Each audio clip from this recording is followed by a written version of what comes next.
Hi guys, today I'm going to be talking a little bit about how we use the word complexity in the world of computer science. I'm going to be addressing the following points throughout the video.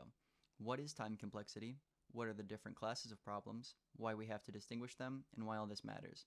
Not just for computer scientists and labs, but in everyday life. Okay, first things first. What is complexity? The best way to describe this is to picture a list of 10 numbers. How long would it take to look at each of these numbers? We in computer science would describe it as O of 10. Now picture a list with an arbitrary number of elements, n elements. What would the complexity be if we were to look at each of these n elements? This isn't a trick question. The answer is O of n. The mathematically inclined listeners will realize that this looks like a function with respect to n, a function that can be graphed. Okay, so let's graph it out. When you take a look at the relationship between the number of elements in the list versus the amount of time required to check them, you can see that they are linearly correlated. And you can do this for any function of n, depending on the workload we do at each step of the theoretical list. For example, if we wanted to compare each element of our list with all of the others, we have to repeat those same steps n times, meaning our complexity becomes O of n times n, or O of n squared. This is how we derive our complexity functions. It's based on the amount of work that must be done to solve a given problem. And to keep things simple, computer scientists tend to ignore coefficients as well as constants. It's only important to think of things in terms of n. For all of these functions, we can group them based on their mathematical properties. For our previous two examples, O of n and O of n squared, we noticed that both of these functions are polynomial, or consisting of one or more terms. Computer scientists group all of these problems with polynomial solutions in one group, called the set of P problems. The P stands for polynomial.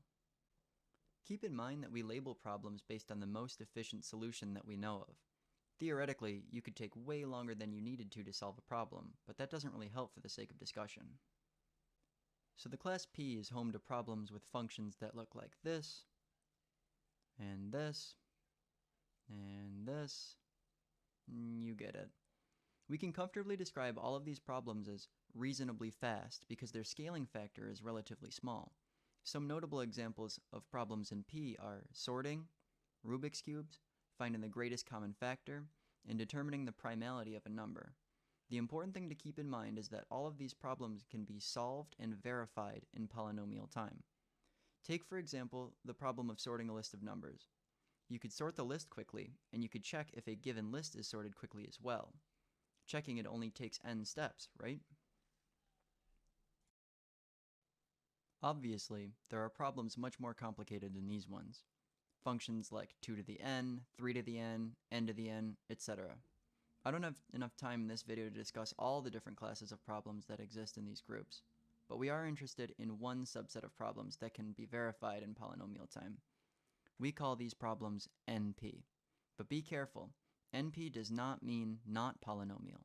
It means non-deterministic polynomial, and I'll get into why that matters in a bit. NP is where we put all the problems that we're pretty sure cannot be solved quickly, but are certain that they can be checked quickly. Problems like Sudoku, vehicle routing, protein folding, Boolean satisfiability, and Super Mario Bros. I'm serious. You can prove that these problems are all just as computationally expensive. Now, this is far from a formal mathematical proof, but it should suffice for now. The Boolean satisfiability problem goes like this. Given a Boolean expression consisting of a set of inputs, find out what combination of those inputs will make the expression evaluate to true. So what if the output looked like this, and the inputs looked like this? It becomes clear that deep down, these are fundamentally the same problem, and as such will share a complexity.